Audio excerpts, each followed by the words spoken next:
Olá, pessoal! Nós estamos aqui para um grande encontro de mulheres. Tem muita potência hoje nesse programa, hein? Estamos retomando ao Pod da Grazi. É isso aí. É isso aí, Leile. O nosso pod ficou parado por um tempo, até mesmo para que a gente pudesse analisar o que dava para fazer, o que precisaria mudar e melhorar por causa de vocês. Então, eu estou aqui para receber as minhas amigas, pessoas que a gente conhece, pessoas que têm muito a acrescentar neste universo. E sozinha é muito chato, por isso que eu sempre falo, é importante a gente fazer uma junção de pessoas, aglutinar essa palavra, aglutinar pessoas do bem, pessoas que são inteligentes, pessoas que pensam no progresso, tanto no progresso social como no progresso de si mesmo, porque é isso que o Papai do Céu quer de nós, né? Prosperar, crescer e conhecer. E temos aqui hoje pessoas que eu considero assim, olha, moram no meu coração. São mulheres incríveis, com idades diversas, porque esse é o legal do Pod Grazi. O Pod Grazi é um lugar da gente se encontrar, da gente bater aquele papo leve, suave e com mulheres, né? Hoje que tem muito a acrescentar.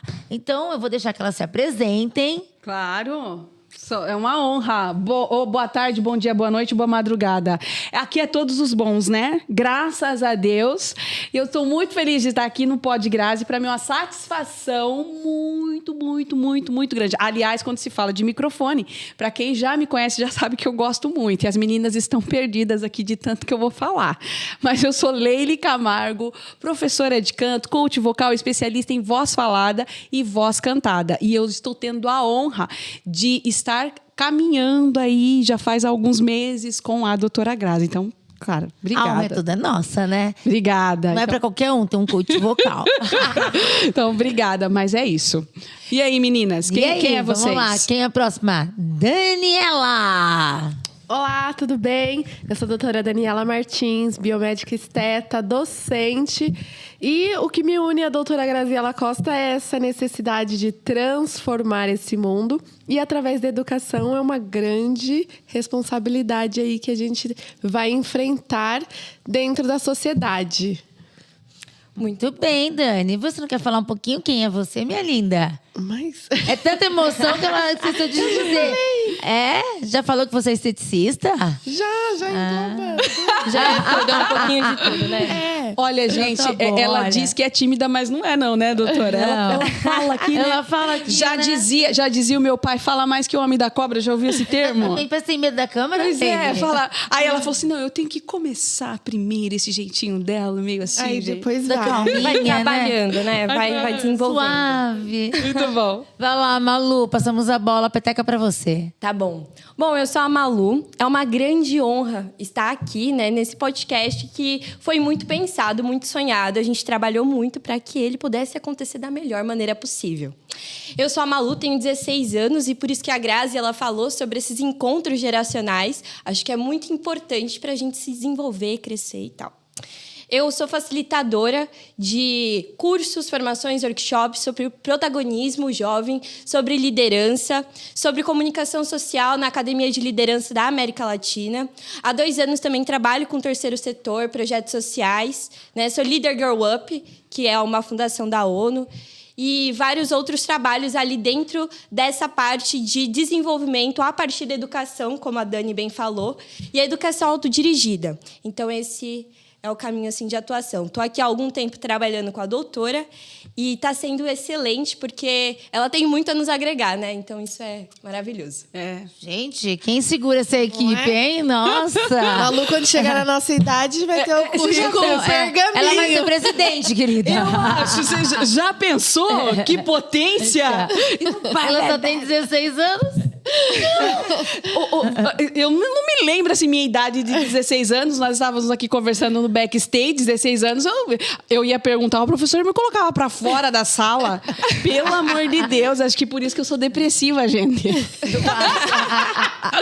E ela já toda articulada, Não é? toda falando. Isso aí, Toda parabéns. militante. É, doutora, você tem uma equipe de peso aí, hein? Eu tenho, né? E só mulheres, hein? com todo respeito aos homens, né? Nós temos um homem aqui na sala hoje, Isso mesmo, tá? o senhor diretor. Senhor diretor, Rodrigo.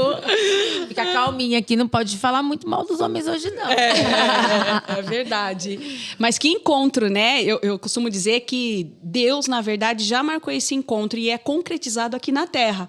Então, eu não conhecia, né? Não conhecia toda a sua história. Eu já tinha escutado falar da doutora Grazi, porque eu trabalhei com uma amiga da doutora Grazi. Inclusive, ela é uma das convidadas do Pod Grazi. E através dela que eu conheci o seu trabalho, que é com o Miguel. Mas até então eu não sabia de toda a sua jornada. E, aliás, tem uma coisa na sua história que a galera também vai conhecer, que é o conceito, né, familiar da onde você veio, assim. E a gente acaba sendo parte também da sua história, porque eu vivi na maior favela daqui de Salto. Você é de Salto, então você deve conhecer. E da mesma maneira que eu tive a minha infância lá, a sua infância também não foi fácil, né, doutora? Como é que foi isso aí?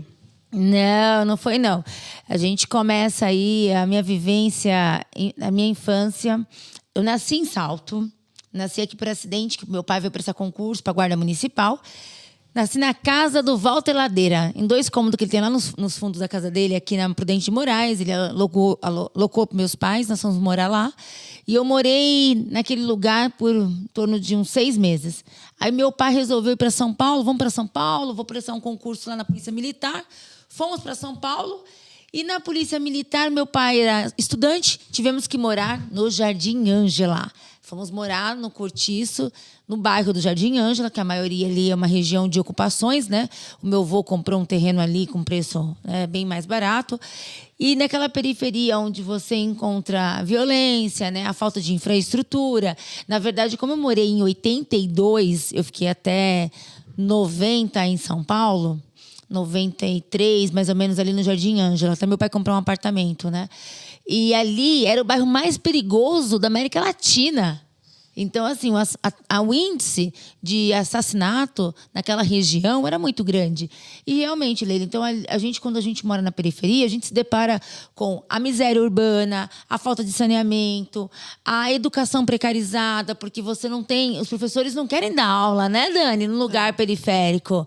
Então, a gente sente isso. O professor que vai para a periferia, muitas vezes, é um professor que faz por vocação, aquele apaixonado, porque também você não tem tantos instrumentos nas escolas periféricas. Instrumentos que eu digo é a infraestrutura da escola. Sim. Então, nós estudávamos ali, mas com muito sonho. E a minha mãe, ela era manicure, levava a gente para o salão juntamente com ela. Ela fazia a unha das clientes, eu tentava tirar um esmalte ali, sempre ajudando.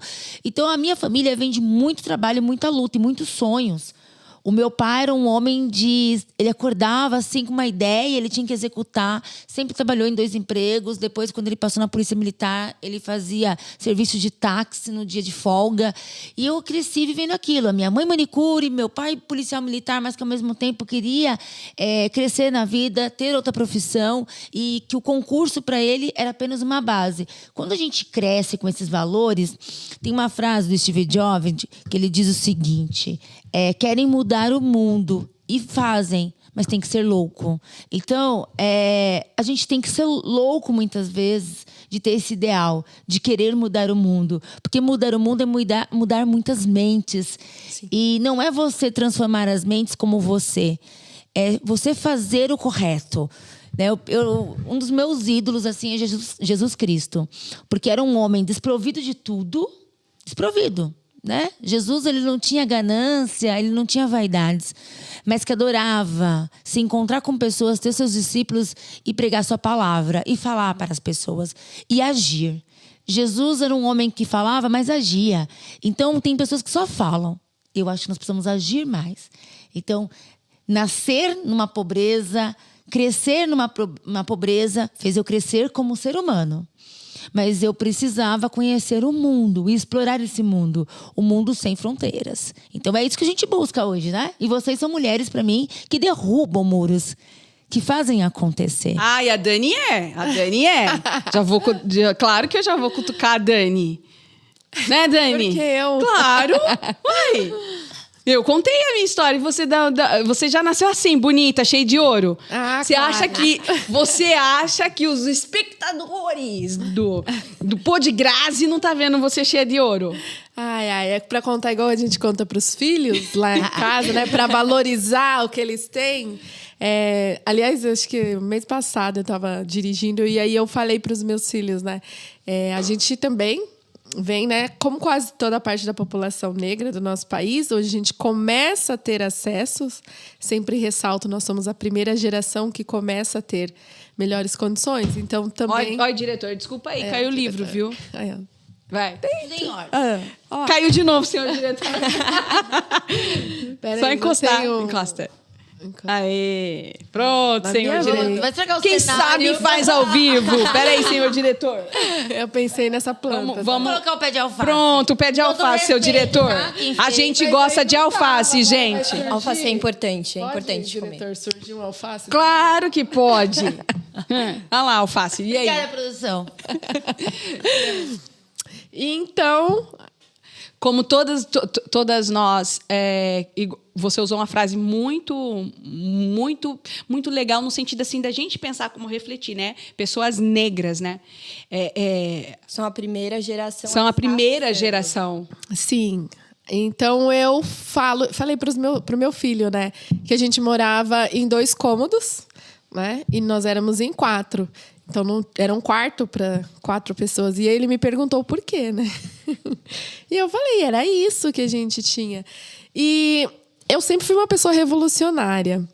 Falei de você em sala de aula, mas eu era aluna que o professor não me colocava para fora. Olha lá, doutora Graça, Mas perguntava também. Incomodava por essas inquietações. Não tinha um recorte racial na minha infância, então eu me via... obviamente, tinha situações de racismo, mas assim, eu não conseguia mensurar dessa maneira. Mas também entendia que eu merecia algum lugar na sociedade. Ser alguém, né? E ser alguém não é sobre ser famoso. Algumas pessoas elas relacionam isso. Ser alguém é dentro do que você decidiu fazer, né? Dentro do seu propósito. Independente de profissão. Claro que a gente tem recortes salariais, então também não dá para a gente romantizar, mas ser alguém dentro do que você se propõe a fazer. Então, aí começa essa jornada, e foi através da educação. Então, esses dias eu fui contar e eu não sabia, eu tenho 9 pós-graduações. E eu me assustei, porque nem eu lembrava disso. Porque eu fui me envolvendo dentro do processo. E é isso, a educação, eu sempre falo que ela me salvou e me salva, né? Todos os dias ela me leva para outro lugar. É isso. Muito bem, Dani. Adoro. Que potente. E você, Malu? Você também é uma garota que transita pela periferia, né? Como que é isso? Ainda mais no momento. Não, se a Malu, Você é periférica. Não, se a Malu falar que transita na periferia, não é possível. Ela só tem 16 anos. Ela não sabe o que é um barraco. Não, Malu não sabe. Não é possível. Não é possível. Fala. Ela mora em Indaiatuba, querida. Ah, é? Indaiatuba é a cidade modelo lá. A gente fala lá a não verdade. tem ocupações. Lá em São Paulo a gente fala criança de Não, lá apartamento. tem, não tem? Não. Não tem. Não, mas lá tem um bairro, não tem de... Bairro periférico tem Indaiatuba? Tem. Tem bairro periférico. Não, na verdade, mas assim, não- todo não ocupação. município tem periferias, Periferia. porque tem o centro, gente, dos municípios. as Quem mora periferias, longe do as centro. Faz quanto extremidades, tempo que tá? você mora lá? Eu nasci lá.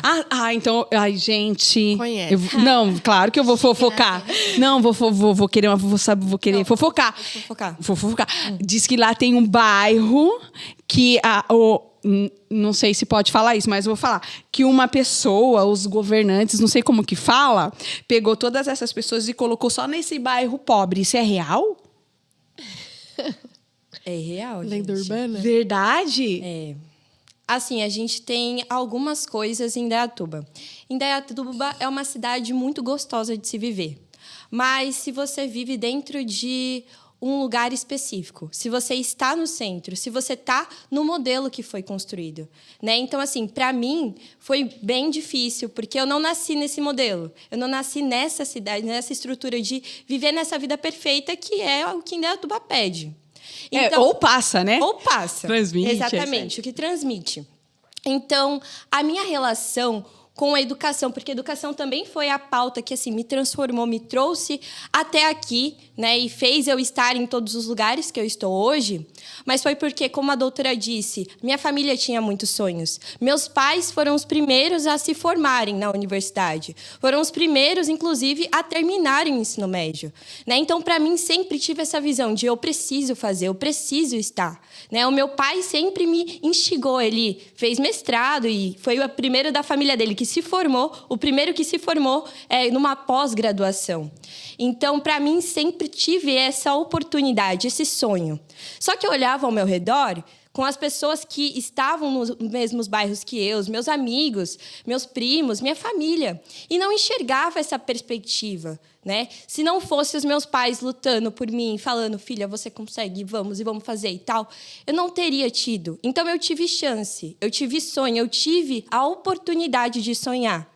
E eu acho que é isso que a gente precisa construir no mundo. E esse é o propósito, como a Dani bem também trouxe, de que a gente está aqui para permitir que as pessoas sonhem. A doutora faz isso, né? Ela está envolvida com projetos sociais e isso me conecta muito com ela, porque, como eu disse na minha apresentação, foi onde eu me encontrei. Eu digo que primeiro me entendi dentro de projeto social para depois me entender de quem eu era. Então, dá sonho, dá chance, esse é o papel. E ainda mais numa cidade que é hostil para quem não está dentro dos padrões que é necessário ser, como Indaiatuba é. E eu acho que é um pouco disso, assim, que eu queria compartilhar, que eu acho que faz sentido. E será que o sistema, aproveitando, vou jogar uma pergunta para vocês aqui, mulheres. Não é um programa de pergunta e bate-papo. Mas será que o sistema, ele sempre está tentando nos moldar e criar essa sociedade padronizada? Realmente, quando a gente vai se dar conta, a gente está tão envolvida e aí as pessoas estão perdendo toda essa essência. Seja pelo celular, que nos conecta tanto, mas também, ao mesmo tempo, está distanciando as pessoas do afeto, né? Da questão do amor, do respeito, de ouvir, de ter o ouvido para o pai, para a mãe. Essa transformação toda essa maluquice que a gente vai seguindo, será que não é isso que está nos deixando... moldando e criando uma sociedade com padrões de cidade, né? Uma cidade linda, mas que a periferia não tem acesso. E as pessoas vão ficando cada vez nessa vala, uma sociedade onde a desigualdade cria uma falsa ilusão que todos os problemas estão sendo resolvidos, né? Colocam a culpa no governo, os problemas estão resolvidos, mas ao mesmo tempo estão nos conduzindo a uma desigualdade muito maior, onde uma pequena parcela realmente está tendo acesso a muitas coisas e o restante, né, da população mais pobre não está tendo acesso a nada. E aí, o que vocês acham disso? Eu penso sempre numa estrutura cultural, né? Eu lembro assim dos anos 89, 88, 88 e isso era muito gritante, muito gritante. Eu vou falar uma coisa de uma experiência que eu vivi na quinta série e que a hora que você comentou me fez lembrar desse episódio. Eu tinha uma professora, ela mora aqui em Salta ainda. Eu sei o nome dela, mas não vou falar. Fique no final desse pô de Grazi que eu conto pra vocês. Mas eu lembro que a gente era umas 20 pessoas, assim, molecada, de menina, menino.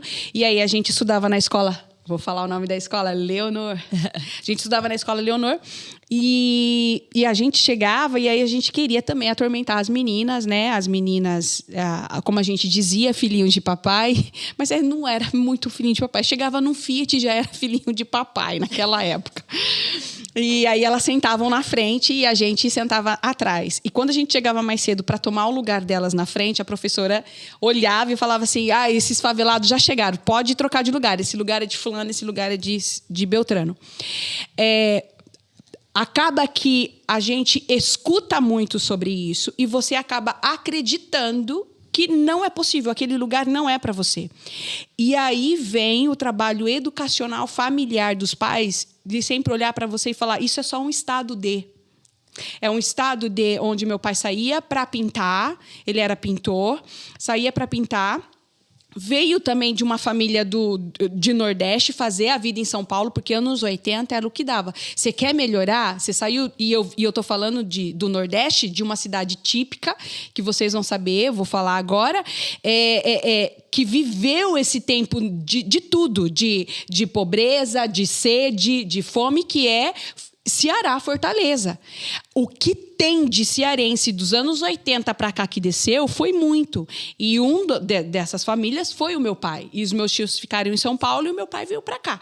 Então, acaba que a gente assistindo uma TV onde só vê a família Margarina. A gente via aquelas revistas na escola. Tinha aquela revista Casa. Aquela revista Casa, sabe? E aí você olha e fala assim... A Ilha da Caras. E aí? Castelos. Né? E aí? Aí você vai para a escola onde você poderia ser um lugar para você pensar, um lugar onde... que pobreza não significa você só morar num barraco. Né? Então, pobreza não significa só... quem não tem uma meia rasgada, uma roupa... Entendeu? Não é sobre isso. Mas é sobre a gente olhar para o outro e falar assim... Existe uma coisa melhor que isso. E apontar, olha, seu pai está fazendo, olha o que a sua mãe está fazendo por você. Então, cabe muito à família. E eu acho que a partir disso a gente começa a ter esse olhar, assim, nossa, eu sou muito diferente, eu nunca vou alcançar. E vendo as nossas histórias em épocas diferentes, olha a oportunidade que os pais deram para Maju. Sim. E olha o olhar da Dani frente. Não, eu tenho que estudar 9 pós-graduações. Tipo, ela... recorde, né, velho? Então, mas aí a gente acaba, na verdade, falando até quando eu vou... Na verdade, não é provar para o outro, não. É provar para mim mesma. Que eu sou capaz. Que eu sou capaz. Então, eu acho que chega uma hora da nossa vida, a gente começa a fazer esse olhar para dentro. Sim. Mas... conforme o mundo vai indo e a gente vai vendo coisas o dia inteiro e consumindo, e agora celular, eu acho que isso fica cada vez mais forte, sabe? Esse negócio, esse distanciamento, essa classe social, a periferia. Porque quem vai lá? Se não for um projeto, por exemplo, o projeto que você estava na frente, né? Se não fosse o mate, ninguém iria. Isso, então, eu me lembro, eu fui professora lá da Casa da Criança. Sim. Eu fui professora de música lá. Quem vai olhar para eles e vai falar... Viu? Você não precisa vir aqui só aprender música, canto coral, que eles nem querem. É muito chato ficar lá cantando coral, não é a realidade deles. Sim. Mas daí eu fazia um jeito para que isso ficasse interessante. Então eu pegava o violão virava batucada e a gente fazia um rap. Isso. A gente falava sobre a dor dele, mas eu, como pedagógica, como pedagoga, eu tinha esse olhar do criar. Mas e o professor que não tem? E o professor que não... Eles não querem sentar na cadeira, aula de coral, mas não querem ficar sentado na cadeira. Não. Então, mas quem tem esse olhar? Quem tem essa sensibilidade? Eu tenho sorte porque eu fui lá e eu vivi isso. Então, mas muitas pessoas não têm e eu acho que a falta de empatia. Eu acho que realmente o que nos conecta e o que pode fazer com que a gente tenha força para realmente realizar transformações nesse universo é um sentimento que, como você disse, é a empatia, mas a gratidão. Porque nós carregamos muita gratidão no coração. Eu hoje, assim, eu tenho aqui a possibilidade de receber as minhas amigas no meu espaço. Eu tenho uma gratidão imensa a Deus e a todos aqueles que estão caminhando comigo e que fizeram com que isso aqui se tornasse realidade. Sim. Então, vai desde uma pessoa que te ajuda dentro da sua casa, cuidando dos meus filhos, que possibilitou que eu ficasse tranquila para poder trabalhar, como o meu esposo, que nas horas mais difíceis, ele abriu mão dos sonhos dele para poder falar, voe, sonhe. Então, essa gratidão que a gente carrega, eu falo, gente, gratidão, ela salva amizades, gratidão, ela salva vidas, gratidão, ela salva casamentos, porque quando todo mundo tem um lado bom e um lado ruim. Sim. E aí as pessoas olham para a periferia, para as pessoas mais pobres, com aquele olhar de desprezo. Como se aquele não deu certo, aquele não conseguiu, aquele é um fracassado, olha, aquele não gostou de estudar. Não! Olhe com outro olhar, um olhar para o ser humano. Tente entender a história daquela pessoa. durante muitos anos que eu fui para São Paulo, eu conversava com as pessoas na rua. Eu conversava, e assim, pode perguntar isso para qualquer pessoa da minha família que vão contar para vocês. Eu queria entender quem eram aquelas pessoas que estavam nas ruas. E por que levaram elas a estarem nas ruas. E a gente conversava, eu e meu pai fizemos isso, depois com o Emerson também fiz isso. Gravei um episódio uma vez, um vídeo falando sobre isso, meninas que estavam nas ruas. E aí só que eu voltava. Porque você se apropriar, entender, né, a imagem, conversar com uma pessoa, saber da vida dela, para você adquirir um conhecimento, mas e minha gratidão também por aquilo que ela me ensinou naquele momento. Então eu sempre voltava para poder retribuir. E é isso que eu vejo, que eu pratico o universo e vejo que vocês também praticam. Vocês são gratas de alguma forma. Então quando eu falo assim, o esposo da gente, ele tem o lado ruim deles. E tem hora eu falo, o casamento, eu vou levar isso adiante. Aí você pensa com gratidão. Nossa, mas tudo que ele caminhou e fez por mim para chegar até aqui. Sim. E é isso que faz com que a gente ame o outro. Então, o ser humano é a mesma coisa, né? Ter esse olhar de gratidão. E essa gratidão, ela tem que ser expandida. Porque é um sentimento que toma conta do nosso coração. Quem é grato, ama. Né? E quem ama, faz as coisas acontecerem. Quem aplica o amor no que faz... Quando você está com uma cliente lá, Dani, você não tem amor à vida dela e gratidão pelo dinheiro que ela está ali investindo? Beijo, Carlos. Você falou em marido. A gente tem que mandar um beijo pro marido, né? Aí sim. 14 anos ontem. Eu podia ter fugido, mas aí, 14 anos de namoro. Não, vai fazer dia 14. Aqui ontem foi aniversário dele. Foi a primeira vez que a gente se conheceu. E aí... Ontem foi aniversário do Carlos? Foi. Meu Deus do céu. Carlos, desculpa, viu? Depois eu te mando uma boa garrafa de uísque. Nem vai ser vinho, porque... Ontem ela saiu daqui tão tarde. A gente saiu tarde, tá vendo? Gratidão pelo trabalho. Aí, Mas ele já conheceu esse lado, entendeu? Que nós somos mulheres o quê? Potentes. Que não adianta, a gente vai querer mais. E dentro dessa logística, eles vieram juntos, né?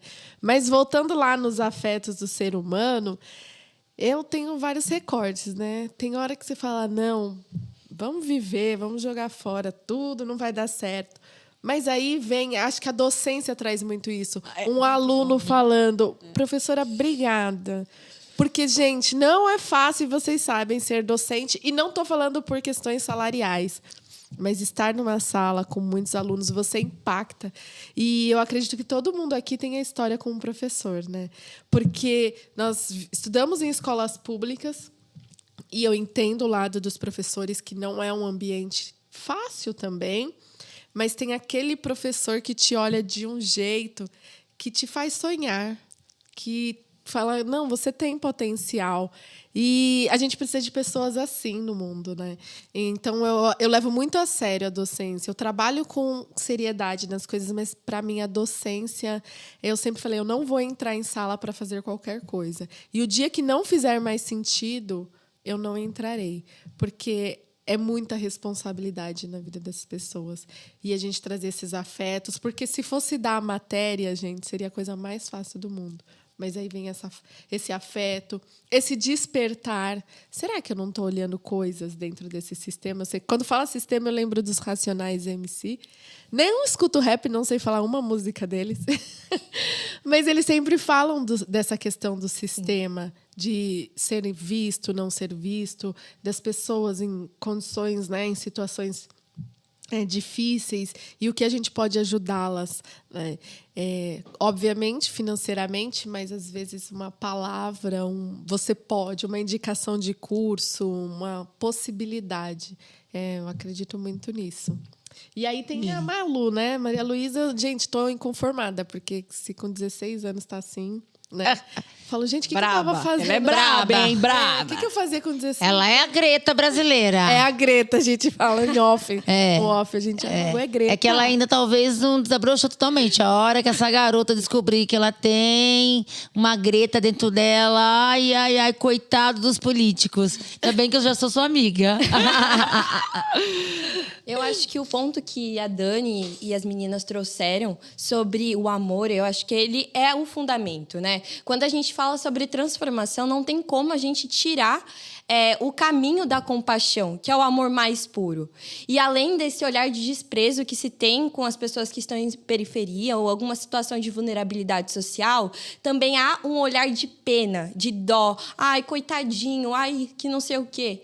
Eu acho que a gente precisa mudar isso para trazer essa empatia, para trazer esse amor muito forte. Porque na docência é isso. Quando a gente está cuidando do outro, quando a gente se permite colocar-se no lugar do outro e permite que o outro também se coloque no nosso lugar, a gente consegue transformar isso, né? E a compaixão, a empatia, ela vem nesse lugar de mudar esses padrões. Porque, realmente, a nossa sociedade, ainda mais agora, com tudo tão rápido, a internet, as redes sociais, a ansiedade, a gente tem esse distanciamento das pessoas. A gente não consegue fazer isso aqui, de sentar, vamos tomar um café, vamos conversar, né? De estar presente, de escutar, de ouvir, né? Eu acho que isso é importante. A gente só espera a hora de falar.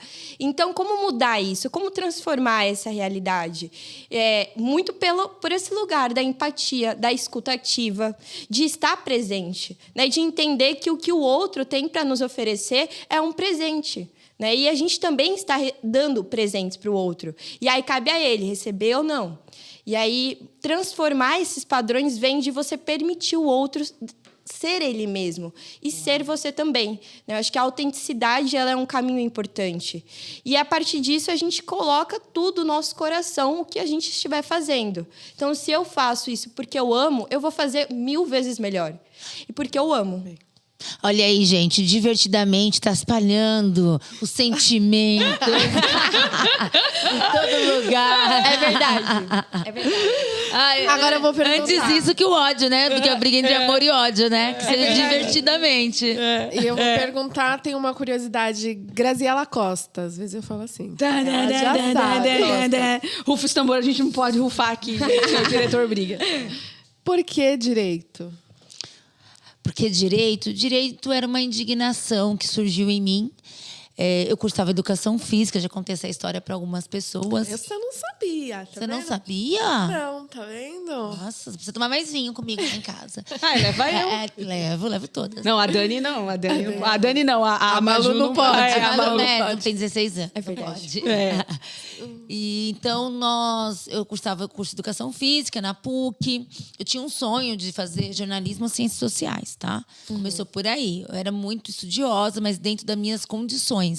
Então, eu tenho dislexia, minha família, a maioria das pessoas da minha família tem dislexia. O meu grau é um dos mais leves, mas eu tenho. E eu tinha muita, assim, dificuldade de concentração. Então, eu lia muito, mas a absorção era pequena. E aquilo me irritava. Aí, na educação física, que nós éramos atletas, né? Eu, a Giovana, minha irmã, que é uma das maiores maratonistas da América Latina. E eu já ganhei dela um dia, falo isso para todo mundo. Eu fui a única mulher a ganhar da G. E, então, nós já estamos envolvidas, inseridas com o esporte. E é aquilo que vocês falaram aqui. A gente ouve tantas pessoas falarem para nós que nós não somos capazes e que no esporte nós somos tão bons que você começa a achar assim, eu queria fazer ciências sociais ou jornalismo. Mas eu só via a Glória Maria na TV. Então, meu pai falava... Para a TV é tão difícil, Grazi, mas você tem que estudar, tem que ler. Mas nós não tínhamos condições nem de pagar um curso de idiomas. Então, como que eu ia chegar numa TV para ser uma jornalista se eu não tinha aquela formação? E eu tinha consciência disso. Então, eu queria viajar pelo mundo, fazer educação física, trabalhar em cruzeiro. Era uma forma, talvez, não poderia ser jornalista para viajar o mundo como a Glória viajava, mas eu iria conseguir conhecer pessoas, fazer uma rede de contato, né? Eu já tinha uma empresa na área da recreação com 16 anos, Malu, com a sua idade. Eu abri uma empresa. Eu também era um pouco além do meu tempo. Eu acho que eu tinha uma vontade... Aí posso fofocar? De ganhar o mundo. Só o senhor diretor, com 15 anos, não fazia nada. Ele falava, eu tinha que estudar! Eu também tava nessa. Não, senhor diretor. Eu falo que você é estilo Maju, querida. Com todo respeito. Thaís Araújo, entendeu? Eu não, ralava. O melasma do sol, tanto trabalho, preocupação. Mas aí, o recorte que a gente traz da estabilidade, porque meus dois pais eram funcionários públicos, né? Então, essa questão social estabilizava, né? Não éramos ricos, mas a gente não tinha inseguranças de hoje ter e amanhã não ter. E outra, o recorte, eu sou neta de nordestinos. Exatamente. Para o povo nordestino desse país, Trabalho. tudo foi muito mais difícil. Sim. Era muito trabalho. Estudo era para os patrões. Isso. Não era para o proletariado. Então, nós não podemos fugir dessa realidade. Tem essa consciência social. Essa história Não vem, é né? mimimi, é realidade. É isso mesmo, Entendeu? essa Meu história avô carregada. era um negro retinto. Ele morava em Montes Claros, em Minas, meu avô materno. Os meus avós paterno, a minha avó era descendente de Índia, uma parteira, e meu avô José Costa e Silva, meu avô fala até hoje, gente, que ele tem parentesco com Caetano Veloso. Então, meu avô, José Costa e Silva, nome de presidente, ele era um homem autodidata que aprendeu a tocar violão e tocava muito bem. Então, as pessoas o convidavam. Ele teve acesso a muita coisa por causa da música. Legal. Por causa Mas da era música. até aqui, né? Mas era até aqui, mas não pôde estudar. Ele fala, ele tinha uma letra maravilhosa. Ele estudou até quarto ano, né? Naquela época. E a minha avó nunca estudou. A minha avó materna não estudou. Eram mulheres analfabetas. Então, eu falo que a minha geração... Eu fui a primeira pessoa da minha família a terminar uma faculdade. A concluir um curso superior. E aí, Dani, a educação física era a porta de entrada. Porque preto, pobre, tinha que ser atleta. Mas eu queria mudar isso, então eu falei, não, eu vou me formar em educação física para trabalhar em cruzeiro e ser recreacionista. Quando eu estava no 3º semestre da faculdade, eu tive uma briga num ônibus com um aluno, eu não lembro agora o nome do rapaz. Era um dos Andrietas. Olha só, não pode citar nome, tá? Mas foi uma brincadeira. Todo mundo acho que lembra desse episódio no ônibus. E tinha até um amigo, que é o Harrison. Hoje ele tem uma rede de farmácia, o esposo da Pérsia. Um beijo para vocês, a família linda que eles possuem. E naquela briga ali que ele me provocou, meu pai era candidato a deputado. Meu pai era bombeiro aqui no município. Bombeiro militar. Ele falou, onde já se viu um bombeiro quer ser deputado, um outro torneiro mecânico sem dedo quer ser presidente? E aí trouxe à tona essa realidade. Eu falei, por que não pode? E nós discutimos, eu cheguei em casa, aí em casa eu chorei, porque eu fui durona dentro do ônibus, mas quando eu cheguei em casa, eu assim me acabei. Minha mãe ficou muito comovida com tudo aquilo. Minha mãe foi no dia seguinte e falou, você conhece esse cara? Quem que é? Aí eu falei, ai mãe, ele é subgerente de um banco. Aí minha mãe foi lá, eu tinha 19 anos. E minha mãe não ia resolver as coisas pra mim, não, mas ela ficou muito indignada com as palavras. Eu falo até hoje, eu acho que ela se doeu mais porque falaram do meu pai. Sim. Então, passou aquele episódio, tinha um curso de Direito, a segunda turma de Direito aqui do CEUNSP, eu falei, tô trancando a faculdade de Educação Física, né? Porque na época também ele falou outras barbaridades, que quem fazia Educação Física só queria cuidar do corpo, era o clube, que não tinha diálogo, né? Não tinha argumentos. Falei, não, eu já sou presidente do Centro Acadêmico de Educação Física, eu vou estudar, eu vou cursar Direito, vou virar promotora ou delegada. E foi daí que começa a minha história em escolher o direito. A minha mãe sempre profetizou. Minha mãe falou que teria uma filha que seria juíza. O meu pai sempre disse que nós deveríamos estudar e prestar um concurso público e ser concursado, ter um bom salário e estabilidade. E ser independente. Ele falou que teve 3 filhas e queria que as filhas dele se tornassem mulheres com independência, com autonomia de escolher o que queria ou não. Então, tudo isso foi o que formou a Grazi. E o direito veio nessa hora. Mas eu não queria usar o direito em prol de coisas ruins. E eu, no começo da carreira, eu trabalhei com crime, fiz um pouco de criminal, fiz trabalhista, faço até hoje um pouco trabalhista. Família. Eu não gosto de fazer família. Eu faço para algumas amigas, elas sabem até que eu faço muito bem, por causa da questão da dignidade da mulher. Mas eu não gosto porque eu sei que entre 4 paredes, quem realmente está certo? Um relacionamento é tão difícil.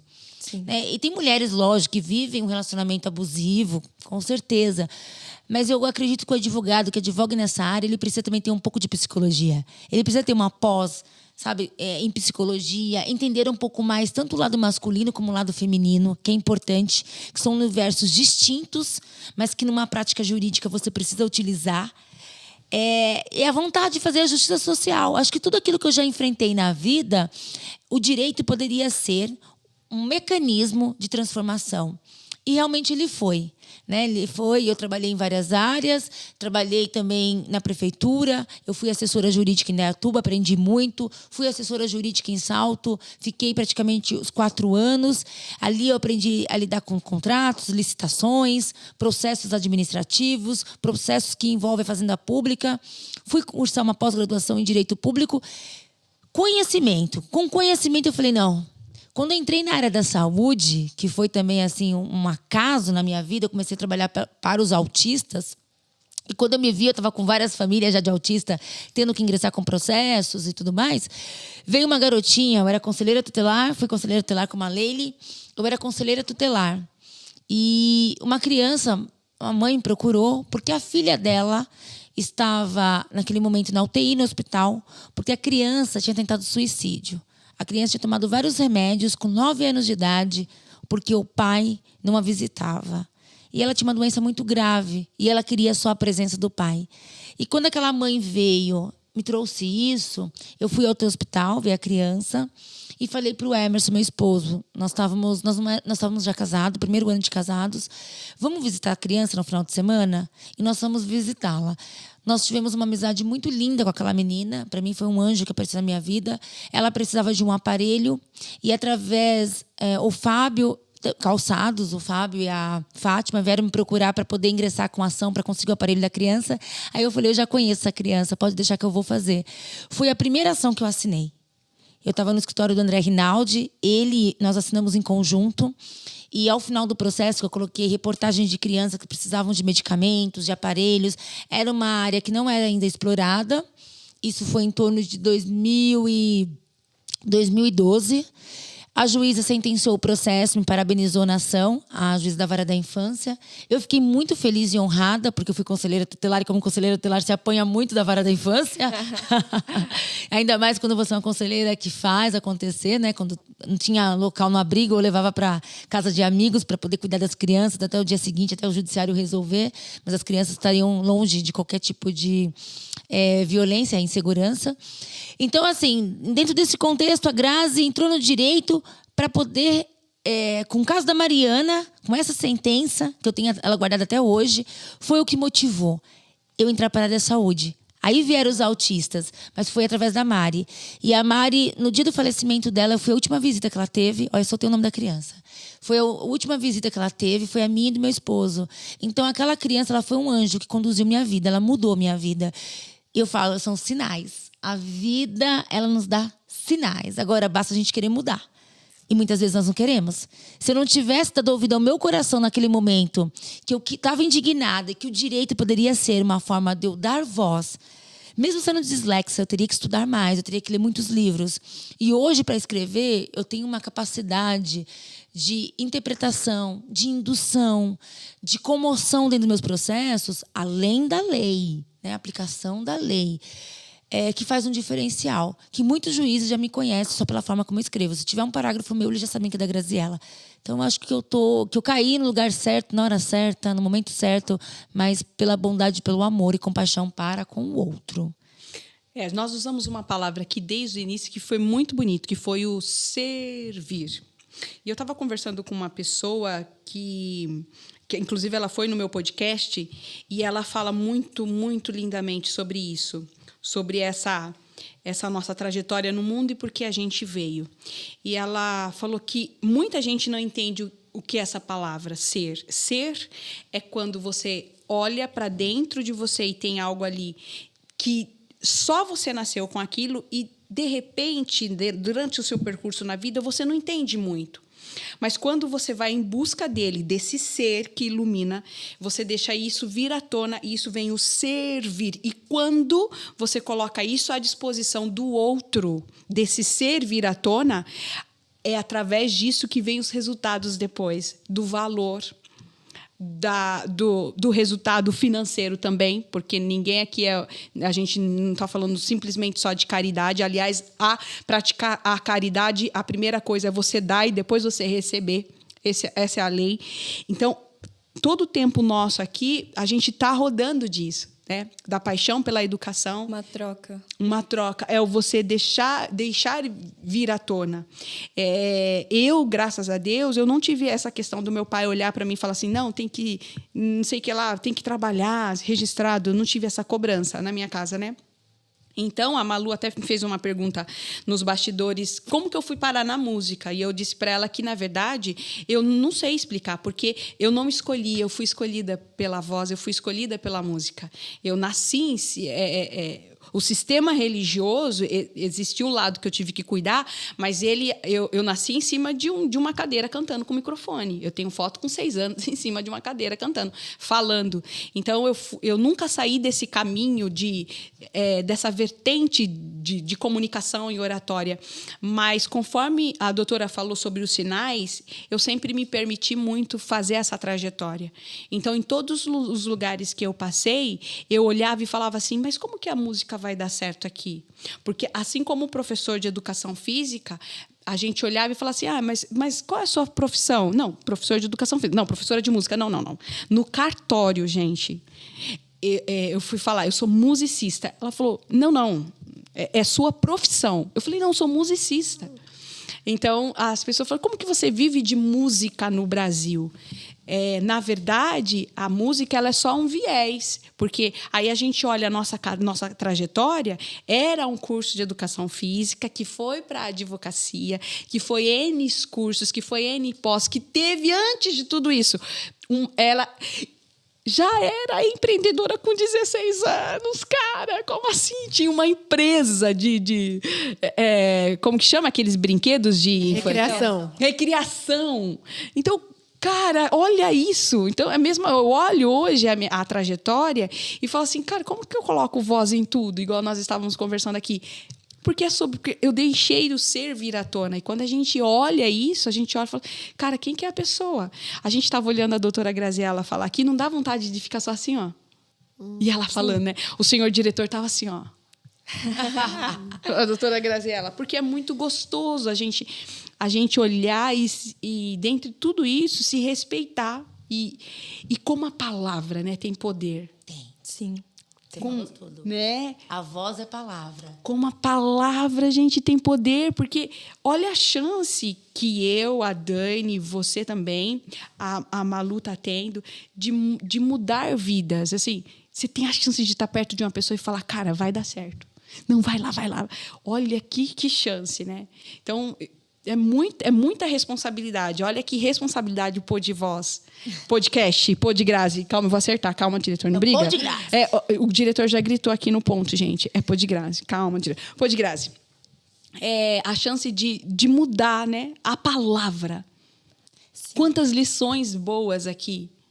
Hoje de manhã, gente. Como transforma. Eu ouvi um vídeo, Leile, que falava assim, tá difícil para mim voltar pro esporte. Ir pra academia todo dia. A gente sempre arruma uma desculpa. Ai, sempre. Que desafio. Tá frio. Tá frio. Ai, que desafio. Eu não tô mentindo.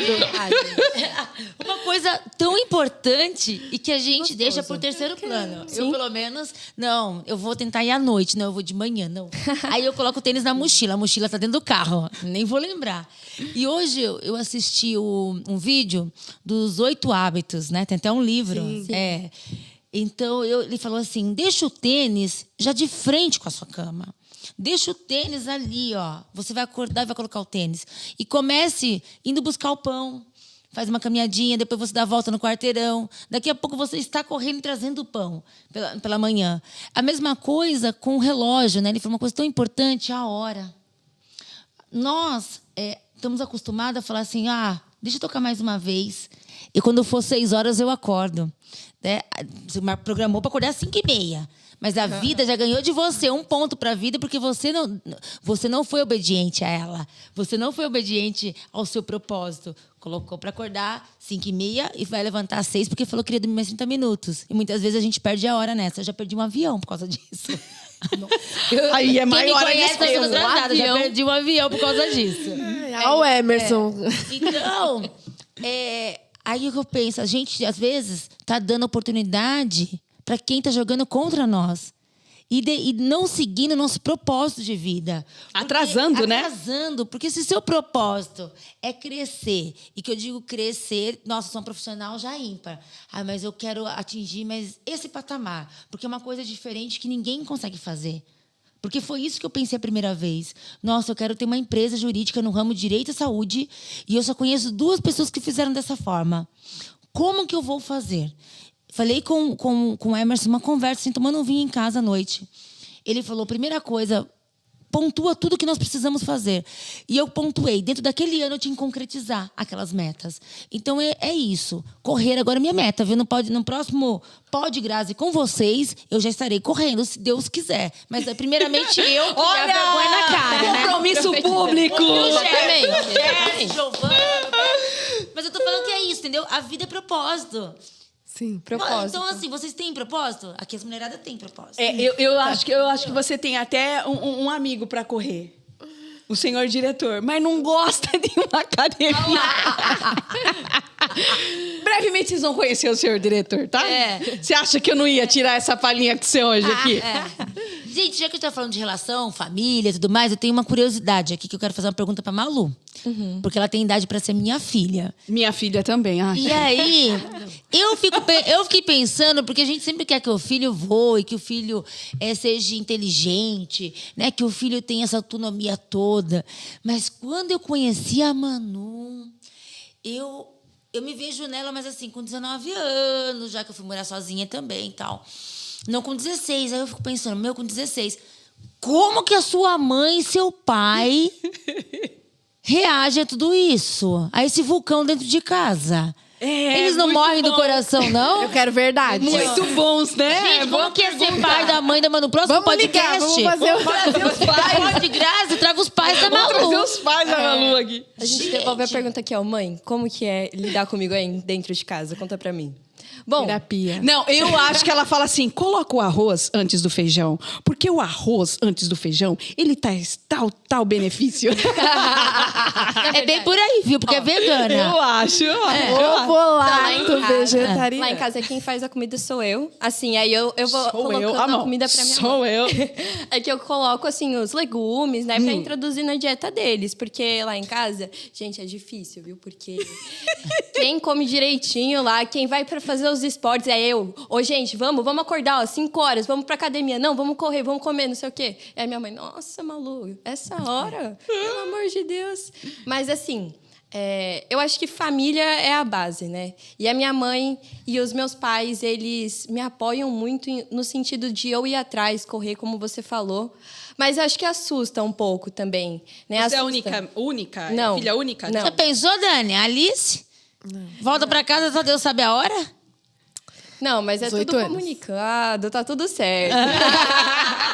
Ai, juventude. Comunicado. Tem Muito bom. rastreador no celular, né? Exatamente, é compartilhar da localização. Mas assim, família pra mim, e como vocês trouxeram também, e eu escuto vocês dizendo, é base, né? Os meus pais, eu sou quem eu sou por causa deles. Tudo que eu construí e que eu vou construir ainda, eu devo a eles, porque eles me deram chance, né, de chegar. E o propósito, eu acho que é um ponto muito importante, porque quando a gente tem propósito, a gente vive com intenção, né, com intencionalidade, com motivo, de estar acordando, de falar, é isso que eu vou fazer, é para lá que eu vou. É a sua bússola, o seu norte. E a minha mãe e meu pai, eles tiveram um propósito. Quando eles me tiveram, eles falaram, não, eu quero que a minha filha chegue onde eu não pude chegar. Faça o que eu não pude fazer, porque eu não tive chance. Então, eu vou dar. Eu acho que esse é o caminho, de dar chance. E aí eu devolvo a pergunta para você, Grazi, sobre a sua família. Qual é o seu maior amor, assim, a sua maior relação importante que você tem dentro da sua família? Aquilo que te forma, o que te constrói, o que te faz ser você. Por que a sua família te faz ser você, sabe? Boa pergunta, hein? A minha família é tudo pra mim, tudo. E a minha família, assim, eu falo, desde os meus avós, que eu tenho muita consideração, que já faleceram, até o meu pai, a minha mãe. Cada um compõe um pouquinho da Grazi, né? O meu filho, o Cassiano, um dia uma pessoa perguntou, como que é ser mãe de uma criança com deficiência? Você deve perguntar que você gostaria de ter um filho perfeito, né? Sem deficiência. Eu jamais fiz essa pergunta. Porque eu não me vejo sendo a Graziela, não sendo a mãe do Cassiano. Eu não consigo me enxergar sem ser mãe de um filho raro, de uma criança com deficiência, que me trouxe tantos valores, que me transformou. Eu até, antes de ser mãe, eu era uma pessoa. Eu aprendi muito mais as questões raciais depois que eu fui mãe, porque o meu pai se me protegeu em relação a isso. O pai não gosta da gente sofrer. Então, o pai não fala sobre racismo. É verdade. Principalmente com a filha. Entendeu? O meu pai nunca falou para mim que no Brasil os homens negros dão preferência, né, uma questão cultural, não todos, mas uma grande maioria, a casar com uma mulher branca. E que na escola eu ia ter bullying por causa do meu cabelo. Então, eles me protegeram demais. Mas hoje eu entendo essa proteção. Então, quando eu me tornei mãe aos 30 anos, olha que eu já tinha estudado em cursinho preparatório da Unicamp, eu já tinha ido morar em República, trabalhei em Hoppenheim. Eu sempre, adolescente ainda, com 19 anos, eu decidi que eu queria conhecer o mundo. Mesmo diante de todas as minhas vivências lá fora, eu acho que eu fiquei blindada em relação a questões raciais. Quando o Cassiano veio ao mundo, aquele menininho, né, todo pretinho, cabelo encaracolado, meu Deus, aí sim, eu falei, agora eu preciso me reconstruir como mulher. Aí quando veio o diagnóstico dele, que ele tinha deficiência, aí pronto. Aí eu me tornei uma leoa. Aí realmente eu fui para cima e eu entendi um significado, Malu, que quando eu era jovem não dava importância. O quê? Eu sempre quis fazer as coisas que eu desejava, propósitos, queria alcançar.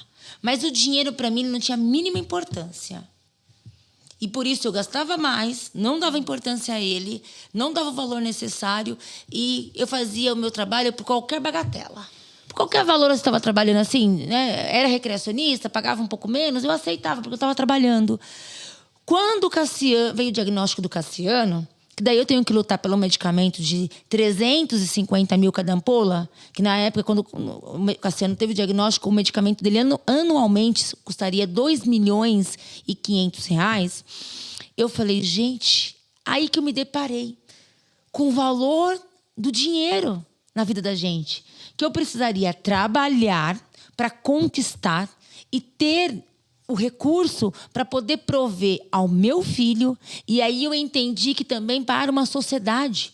Porque eu entrei totalmente na área da saúde, com o diagnóstico do Cassiano. Sim. E na área da saúde eu vi as maiores mazelas sociais. Eu vi pessoas, por causa da sua questão da sua cor, ficavam sem atendimento médico decente.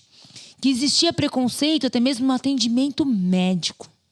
Eu percebi que faltava diagnóstico para as crianças. O meu filho estava recebendo um diagnóstico porque nós tínhamos um plano de saúde. Mas quantas crianças que faleciam por uma bronquiolite, o médico diagnosticava como bronquiolite, quando na verdade era uma doença respiratória causada por uma doença neuromuscular. Porque até a nossa respiração ela vem dos neurônios. Então, eu percebi que eu precisava ganhar mais dinheiro para poder dar ao meu filho uma vida digna.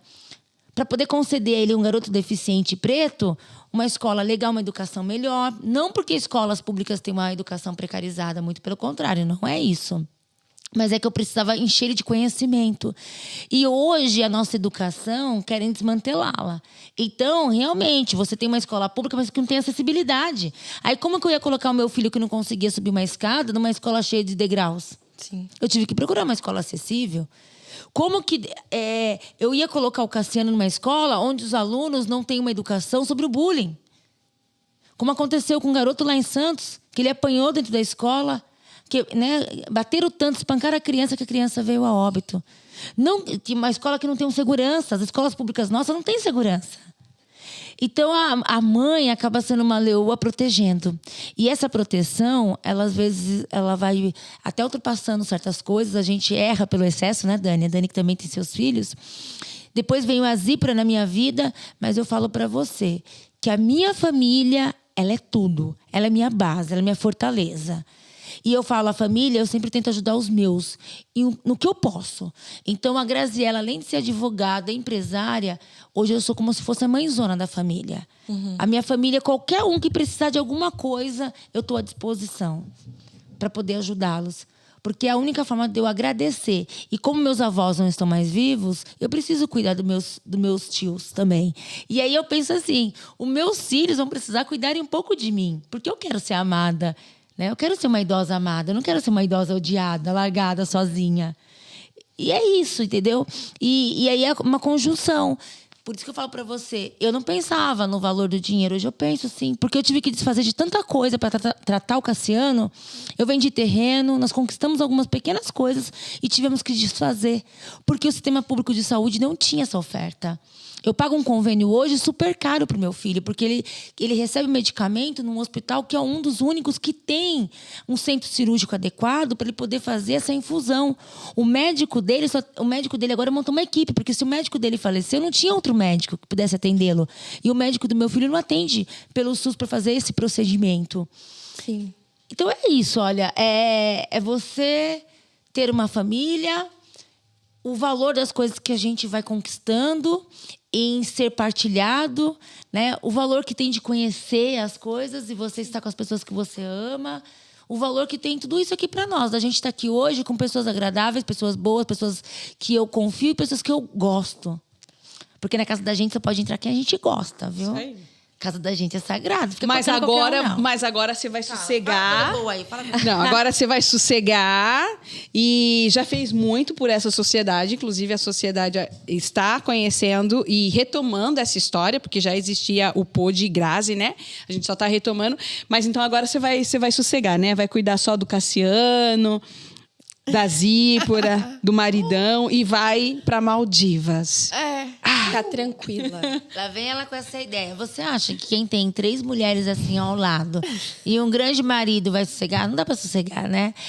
Não vou, não. Eu acho que tá na hora de eu fazer parte do cenário político. Na verdade, são 4 anos de construções. Desde quando eu saí candidata a vice-prefeita em Salto. Foi vice-prefeita, foi... Candidata a deputada estadual. Né? Quantos votos? Para deputada estadual, 8.629. Você sabia disso, Eu diretora? sou a mulher mais votada da cidade. Nascida em Salto, eu sou a mulher mais votada. Ela, na verdade, ela carrega uma cadeira, né? Ela é delegada da saúde, sabia disso? Também não. Eu fiquei... Pois é. Fora todos os outros conselhos. Eu fiquei chocada o dia que eu soube. Todos os 300 cadeiras que 300 ela ocupa, cadeiras, de conselhos, delegados. Sem remuneração, em Brasília, tá, gente? Sem remuneração, exatamente. Presidente do quê? Do PSB Salto, eu presido um partido em Salto. Eu fui fundadora do Instituto Maat também. Sou fundadora do Acredite Nelas. Participo da ANAN, Associação da Advocacia Negra Nacional do Brasil, hoje. O meu nome foi para o 5º Constitucional, gente, quem não sabe, isso eu vou dizer para vocês, eu nunca falei, o ano passado. E eu espero... vamos ver o que o destino nos promete.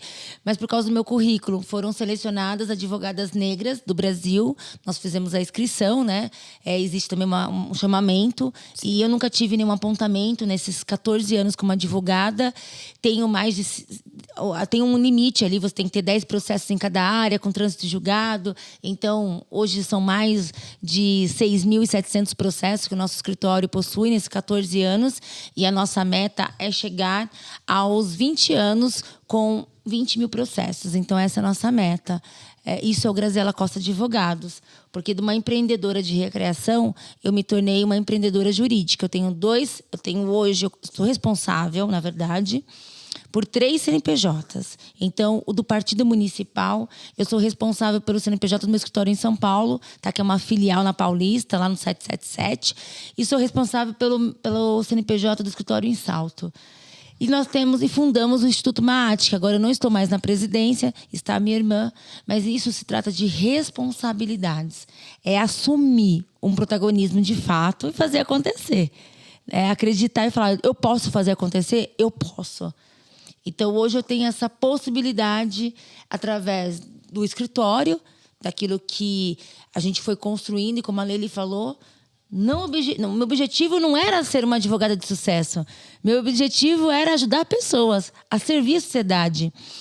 E o universo foi retribuindo, Deus foi me guiando para que as causas, né, causas que dessem um retorno também financeiro, viesse para nós.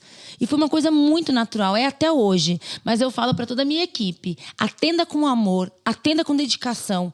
Tenha cada processo aqui dentro como se fosse seu.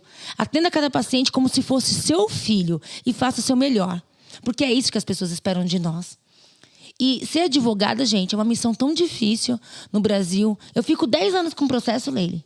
Já pensou nisso? São 10 anos cuidando da vida de alguém ali numa esperança, porque a pessoa conta ali, ela tem planos e sonhos que ela vai chegar vai chegar após os 10 anos e receber aquela indenização. Então você trabalha com expectativas. Com amor, né? Gratidão, carinho, afeto. Tudo. Amor, profissionalismo, atualização, decisão. Tem que ter foco, determinação, tem que ser braba. E o que a gente pode esperar de uma pré-candidata vereadora? Porque só vai sair dia 15, não me lembro muita data, dia 14 de agosto, né? 15 de agosto. Eu venho para minha terceira eleição, mais madura, mais consciente, entendendo mais o mecanismo político. Tenho aí como uma madrinha a deputada federal, minha amiga Tabata Amaral, que para mim é um espelho, como ela vem crescendo na política. Ontem, para quem assistiu a audiência pública no Senado, da licença paternidade, imagine que se juntaram todas as mulheres de direita, da extrema-direita, de esquerda, para um projeto. Homens também se uniram a essas mulheres. E por quê? Porque elas foram à frente. Ontem eu vi Damares e Tabata unidas. É esse o Brasil que nós queremos. Porque se eu me tornar vereadora, eu vou estar legislando para toda uma sociedade. Não é só para a direita, não é só para a esquerda, não é só para as mulheres, não será apenas para as crianças. O legislar, um vereador para o município, um político, ele legisla para várias pessoas. Ele é político para o povo e para as necessidades da sociedade. Aí quando a gente vai fazer uma análise, qual é a prioridade de uma sociedade, você tem que analisar o quê? O que a maioria precisa.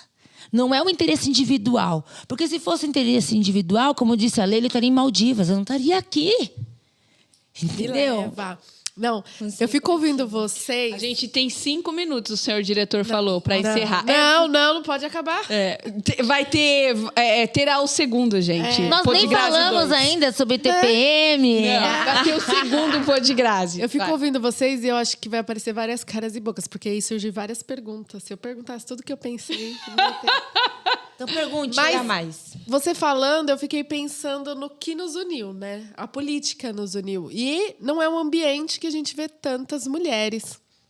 E eu acho que para a gente, né, puxar tudo isso, encerrar, essa importância das mulheres nesse lugar. Primeiro porque a gente se uniu por algo que não seria fútil, porque tentam colocar a gente numa futilidade que não é, tá? Mas é isso, as mulheres ocupando esses lugares. Porque se as mulheres dominassem a política do mundo, né? Acho que o mundo seria mais afetuoso. Cor-de-rosa. Seria mais decisivo. Faríamos muitas coisas, né? Então, fala um pouquinho dessa presença de ser uma mulher nesses ambientes, na política. Pergunta difícil. Mulher na política não é fácil. Não foi um ambiente que foi idealizado para nós, como a história já diz. Faz menos de 100 anos que nós votamos, enquanto os homens fazem mais de 400 anos que eles têm esse direito ao voto. Nesse país. Nesse país, exatamente. Então, nós estamos desbravando. E eu vejo que Salto é uma cidade... Vou dar um exemplo de Salto, que pode ser correlacionado com o restante do país. Uma cidade que tem 326 anos e que teve apenas 5 mulheres ocupando uma cadeira no legislativo e nunca uma mulher no executivo. Uma mulher foi presidente de Câmara, uma mulher foi vice-prefeita. Isso traz... E que depois ela tentou se candidatar a vereadora, ela não foi eleita. Por que será? Porque nos colocam em espaços que querem nos apagar e mostrar que nós não possuímos a capacidade de estar na política. Que começa lá na escola, né? Quantas profissões a gente não exerceu e não exerce porque ali não... você quer ser o quê? Primeiro é o docente, né, para mulher. A gente não consegue se ver dificilmente engenheira. a advogada também começou a mudar isso, né? Mas as mulheres não ocupavam cargos dentro da advocacia. Então, a gente conseguisse ver. Eu faço muito essa reflexão. Por que eu não pensei em ser tal coisa? Porque a sociedade, o meio, não nos colocavam, né? Política. Sim. E onde tem mulheres na política, a gente reduz isso, Kamala diz. Kamala, a própria ativista pela educação que nós temos, a jovem, que por ela pregar a liberdade das mulheres ser quem elas querem ser, como é o nome Malala. dela? Malala, exatamente. Sempre mostra para as crianças. Sim. Exatamente. Imagina levar um tiro. Ela levou um tiro. Para ir para a escola. Porque ela queria apenas estudar e o pai era educador. Exatamente. O pai dela era educador, gente. Então, que sociedade, que mundo que nós vivemos. E essa reflexão eu faço de salto. Eu sinto um ambiente hostil ainda, como mulher. Os homens têm aquele cuidado, sabe, ao mesmo tempo, para comigo, porque falam, mas é mulher, né? Qualquer coisa pode achar que é um sexismo que nós estamos praticando. Então, eu sinto que ainda é um ambiente que eles não me veem de igual. Realmente. Tá? Uma mulher dentro da política, ela não é vista como igual. Ao mesmo tempo que gera também o medo, o sentimento. Porque não tem esse costume. Será que essa mulher ela vai ocupar o mesmo espaço? Será que ela sabe fazer? Será que ela vai conseguir?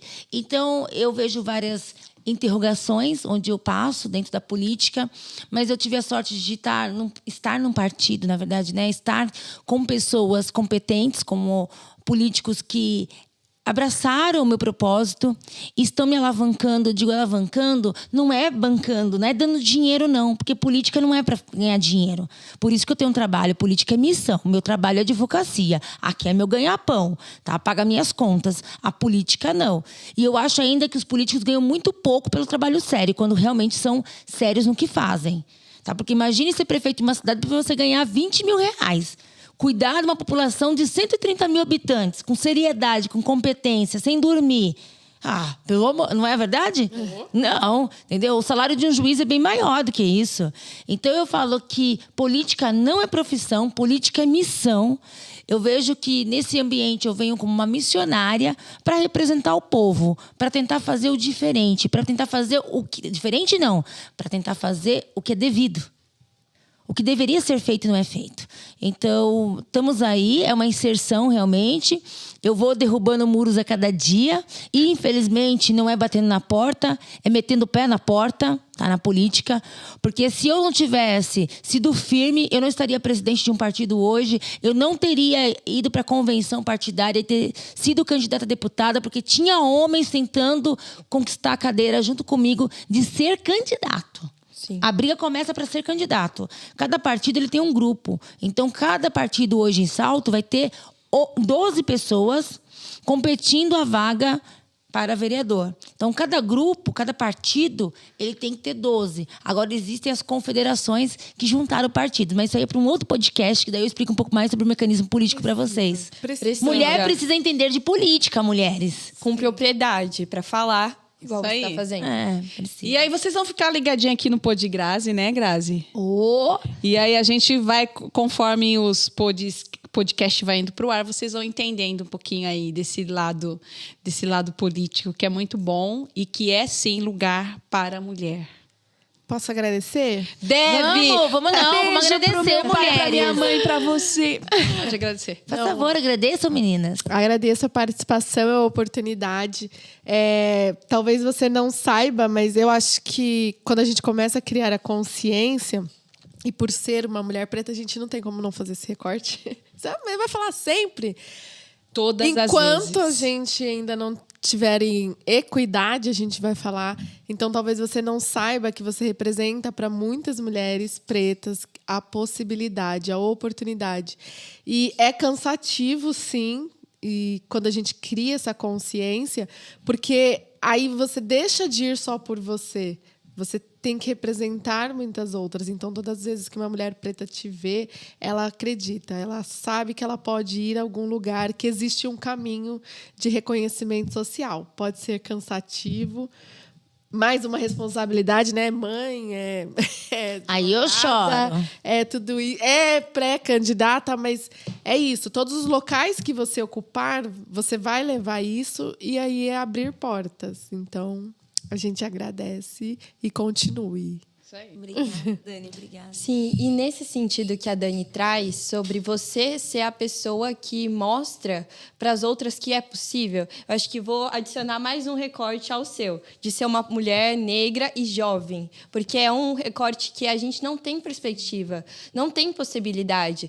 Pensar em ser engenheira não é possível, pensar em ser advogada não é para você. Por que você quer fazer isso, né? Então, você como advogada e como política, e eu digo isso porque eu gosto muito dessa área, foi até por isso que a gente se aproximou, faz muito sentido, ressoa muito e eu me sinto muito honrada. Eu já quero porque prefeito. É esse lugar de a gente pode, a gente consegue chegar lá. E eu acho que isso, além de todas as milhões de coisas que você faz, porque ela faz muitas coisas, você tem esse potencial, essa força que é muito forte de trazer e falar, você consegue. Simplesmente você sendo em ação. Perfeito. Sempre seja essa mulher de voz e com muita potência. Que honra, que alegria estar aqui, de verdade. Obrigada. Obrigada, meninas. Obrigada mesmo. Vocês não sabem o quanto vocês me dão energia. O quanto que vocês fazem com que eu siga em frente. Porque, realmente, a Dani tocou num assunto que é muito difícil. E eu me lembro disso todos os dias. Eu sou uma mulher preta dentro da política. Eu sou uma mulher preta sendo proprietária de uma empresa. E isso não é fácil. Mas graças a pessoas como vocês, que acreditam em mim e que estão ao meu lado, é que a gente consegue superar. Haja terapia, gente. Haja terapia. E assim, galera, muito obrigada a você que está assistindo esse Pod da Grazi. Temos a certeza que esse pod vai bombar, porque você vai fazer acontecer. Então, dê um like, compartilhe, nos ajude.